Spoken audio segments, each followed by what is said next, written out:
సమాజంలో శాంతిని కాపాడి ప్రజలను అభివృద్ధి చేయాల్సినటువంటి బాధ్యత, ప్రజల రాజ్యాంగపరమైనటువంటి హక్కులను రక్షించాల్సిన బాధ్యత ప్రభుత్వానిది.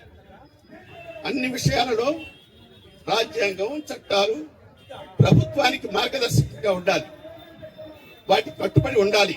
కానీ వచ్చే ఏడాది మార్చి 31 వరకు గడువు విధించి